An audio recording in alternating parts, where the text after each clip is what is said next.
Hello everyone and welcome to another episode of Orthodox Banter with Boyan. I'm the Boyan in question and I'm here to answer, any questions that you might have from my own personal knowledge and experience.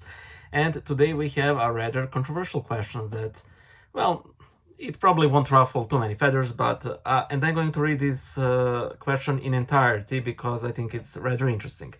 The question comes from Lipsenhoff. I apologize, I assume that's what it is. The question goes: Hello, Boyan. If you read this, I'd like a short reply. I'm in no way supportive of Ustasha or really any of these military organizations, myself included. But what about many Serbian Orthodox priests and bishops who praise warlords of the 90s and Chetniks? Of course, they were nowhere near as bad as the Ustasha, but I just wondered. As an example, Patriarch Pavle was fond of Arkan as far as I'm concerned. I'm a big fan of Patriarch Pavle, even as an Albanian, but the Arkan part is a little strange to me. Is this the same as the Catholic Church with Ustasha? And I will close the laptop because of the glare, which I do not, like. There are so many layers to this answer, and the underlying mentality here is sort of the same with Ustasha, and that is our nation good, other nation bad, especially like when they're in a war, and things get very ugly in war. And I usually like to say that as horrific as war is the great revelator of what men truly are like. I remember distinctly when I was in high school, one of my classmates said, "Oh, come on, like if you weren't in Bosnia, like you wouldn't grab like some family jewels that you found abandoned." I don't think I would. I honestly don't think I would. However, at least he was honest. He said I would. Yeah, so... Okay, so why did the Serbs praise those, the Serbian priests and bishops praise those warlords? I will quote a priest. He did not say it in this context, but I think it's somewhat applicable. He said that he was talking about criminals, and that while we may judge criminals and what they do, those tough guys and everything, the fact of the matter is that these people are likely to, for example, be the ones who will first jump in a river to save a drowning child, as opposed to us, the mild-mannered ones, And there is truth in that. Or to quote a member of an Orthodox forum I was a member of, he said, "Nobody likes a warrior outside of a war or outside of a battle." And again, that is true. What I'm trying to, aim at. Those warlords were criminals. Yes, they were. However, when, war comes, they are your allies, even though they're not good people. Just because somebody is your ally does not mean that they are a good person or a good man. For example, you guys probably all know that I'm no fan of fascists. However, a lot of Serbs, even to this day, consider Italian fascists their liberators because they saved them from Croat Ustashas. That is one example. In the war, in the Balkan Wars, these warlords, despicable as people they may have been, they were the ones to save Serbs from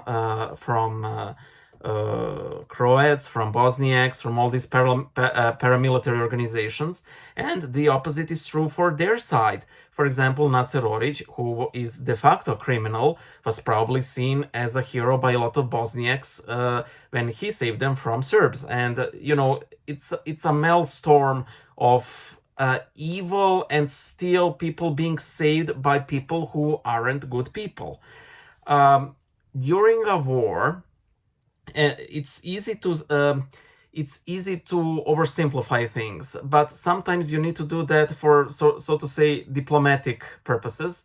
And Arkan was very influential. He was seen by a hero as a hero by many people, and sometimes sadly, we tend, especially here in the Balkans, we really like victim mentality and other side evil, our side blessed, pure, innocent, and so on. And that is why a lot of Serbs and a lot of Croats and a lot of Bosniaks simply can't accept that our, or their side committed atrocities against other groups.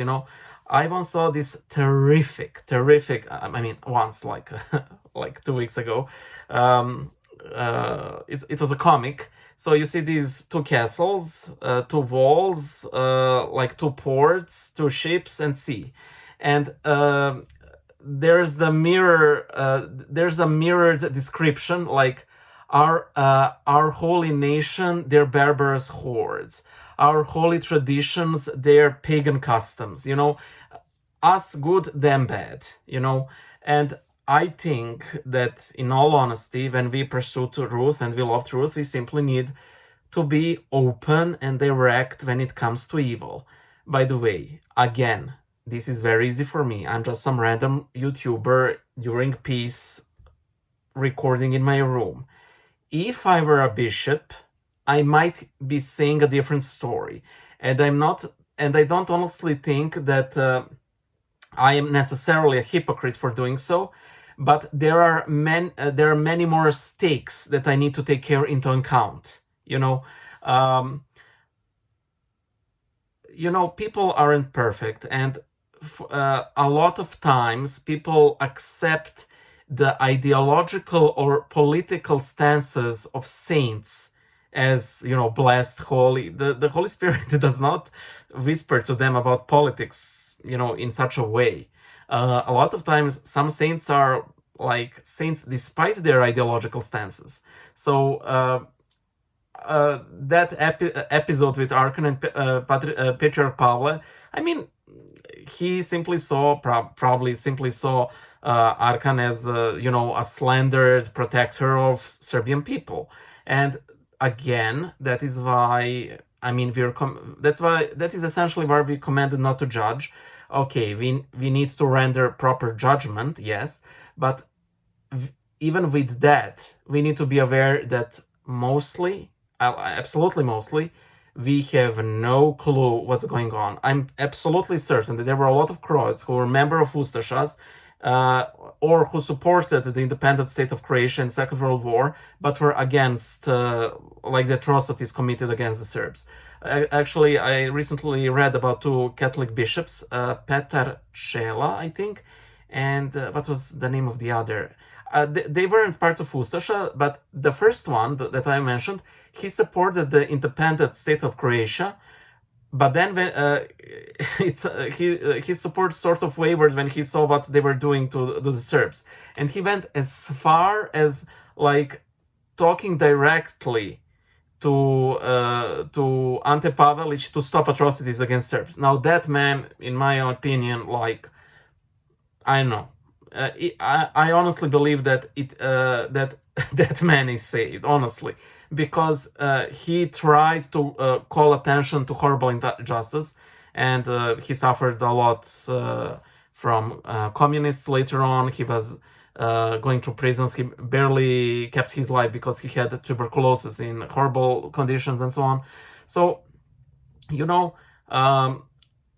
I know it's popular today online, especially in younger Orthodox or religious circles, to mock nuance and so on, but there is always nuance. And there is a lot of people I absolutely despise. I'm not going to conceal that. However, one of my greatest joys, and I'm not exaggerating, is hearing good things about people I absolutely hate. And when I say absolutely hate, those are generally politicians. Recently, a friend of mine had some very good things to say about a politician I just couldn't stand. And I was happy to hear that, because I like hearing things that make some caricature that I have in my mind actually become a human being who cares about others, who's simply trying to do their best in the worst possible, circumstances. So yeah, I'm not a fan of Arkan. Actually, I remember a family friend of ours who opened the champagne when she heard that he got assassinated. I'm glad for whatever Serbs he might have saved. I am not justifying any atrocities he has committed. And by the way, these atrocities include Serbs. Probably not in war, but he was a bandit essentially. So yeah.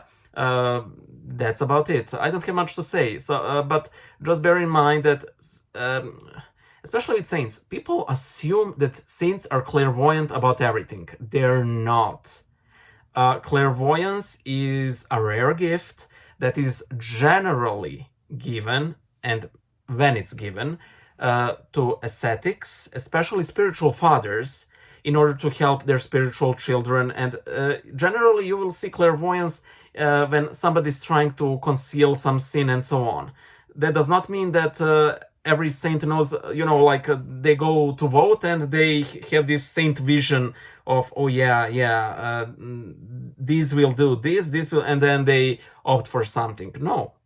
And for chetniks, that's also, I will actually make a video about Orthodox Nazis, and while I do not consider them Orthodox Nazis, the mentality is sort of the same, but I will make this reference that, you have Nazis, you have communists, and you have the remnants of the royal army. It's sort of natural that you will support that third option, even though it didn't really prove to be a force for good.